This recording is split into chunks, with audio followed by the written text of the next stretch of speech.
Alright, so one of the common stereotypes found in a variety of professional sports is the concept that black athletes are more athletic and explosive, while white athletes are smarter and have more finesse. We are here to investigate and explore the causations of these stereotypes and the possible ramifications. So, first of all, are you familiar with these stereotypes?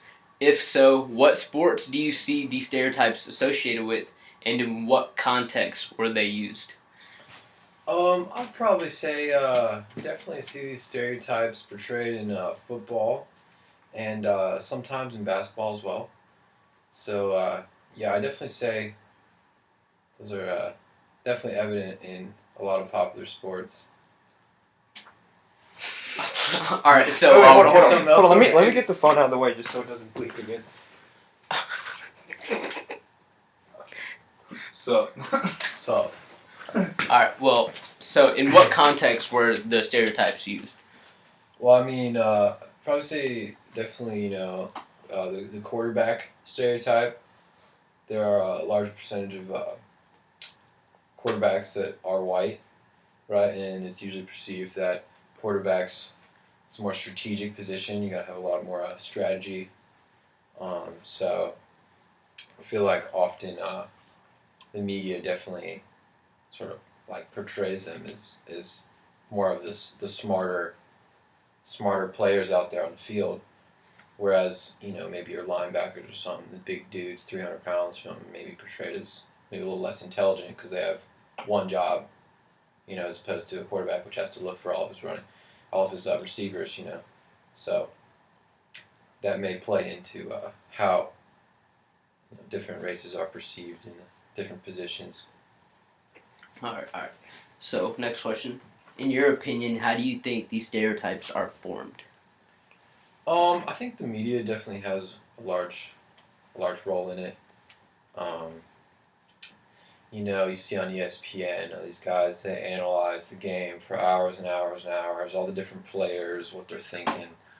Um, and you'll notice they don't really worry about these linemen, have one job, they just do this stuff, but they really analyze, Tom Brady's strategy or like the strategy of the coaches, right? But I think it definitely correlates with like the positions, how much thought goes into and strategy goes into certain positions. Um, I don't know what I'm talking about at this stage. So if you want to sort of get me back on topic, that would be good. Okay. All right. Was I answering your question at all? So the question was, how do you think these stereotypes are formed? I don't know what you were going into It's before, fine. but you no, got I it. think it's the media. The media does it right. They sort of harp on it, but they not like overtly, sort of in a sub context. But also, I mean, if you just look at sort of the numbers of different players, it's what we commonly see in the professional leagues, right? Large percentage of white quarterbacks, versus white linemen or something like that. It's just it's sort of what we see. It's the ethnic landscape of the leagues sort of colors those perceptions, but I think by no means they are, definitive or they imply anything. I think so. That's just sort of how it turns out. All right. So next question. So basically, the greater structure associated with this study is racism. Right. How do you see these stereotypes as propelling racism? I think they definitely they give people who are narrow minded something to pick on, right? But I think also for these teams, they're trying to find the best team, right?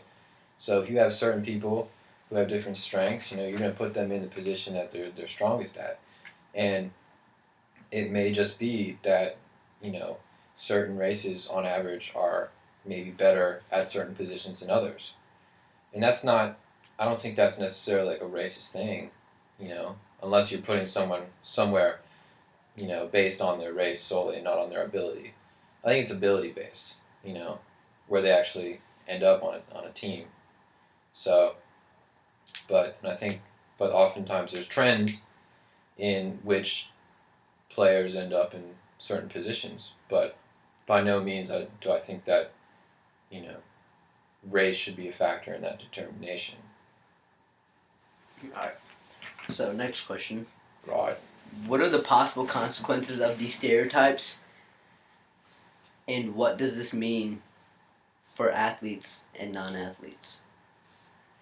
Consequences. I feel like sometimes, you know, if you have certain people who are often seen in certain positions, right? Especially in sports, I feel like the, you know, perception sometimes is that they're stupid, right? Or they're not intelligent or something. Who's stupid? Sorry? Who's stupid? I mean, take your you know, your football players for example, right? You know, if you see someone, right, and their only job on the team is to block, right, and all they do is they work out and they eat, right? I feel like a perception that goes along with that is that they're not smart, you know. They're always like banging the brains out, you know, practice and stuff, and you know, with, you know, certain races being associated with those positions, you know, it could color other people's perceptions of all people like that, you know. So there's definitely, you know, danger to that. But I think it's up to you as an individual to have the awareness that not everyone's the same. You can't make blanket statements about certain people, because I know certainly there's some really smart dudes in the NFL, right? No, but nobody like asks them their story. You know, nobody knows what they do in their free time. So. Okay. And like, how do you think these stereotypes affect non-athletes? I mean, obviously, like, you know, the race factor. People who don't even play sports, right?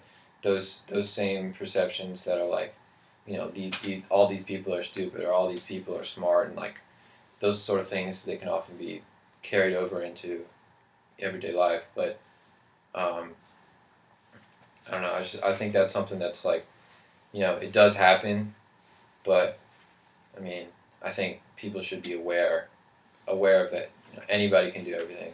You know, you don't have to be super smart to be a quarterback, or you know, not all linemen are dumb. You know, I think it's just about awareness and, you know, giving people a chance to, like, you know, disprove their stereotype. You know. Alright, so in your athletic career or high school career or like whatever you've noticed, yeah, just, you know, throughout your whole life, have Yeah. you ever been subjected to these stereotypes, or have you, like, you know, been stereotyped, or have you seen it happen to someone else or something like that? Not in race, but I'm kind of tall, so, you know, people have like, you know, thought I was good at basketball when I'm, you know, kind of absolute trash, to be honest. So, you know, there's stuff like that. But I grew up playing hockey, you know, so there wasn't a lot of, like, you know, racial diversity growing up playing hockey. It's mostly white people, so I personally didn't run into any of those issues, but a lot of my, you know, some of my teammates who were not white, you know, I frequently saw some incidences where, you know, their race was like used against them, you know, as like a racial slur or something like that, that they didn't belong, right? Which is obviously terrible. But I think you see it in all sports, and it's narrow-mindedness. It doesn't belong in sports. So you said you were trash at basketball, right? And so, Yeah. do you ever feel like there were any instances or incidents that made you feel inferior when it came to the sport of basketball? It just comes down to, you know, when you know, the first time you go out and play with a group of kids and they expect you to, expect you to play a certain way, and then you don't, and then they're kind of just like surprised. I usually warn them beforehand not to expect anything, so just kind of shoot low. But then again, I don't know. I feel like you should just give everybody a chance to just show what they can do instead of just making assumptions about people.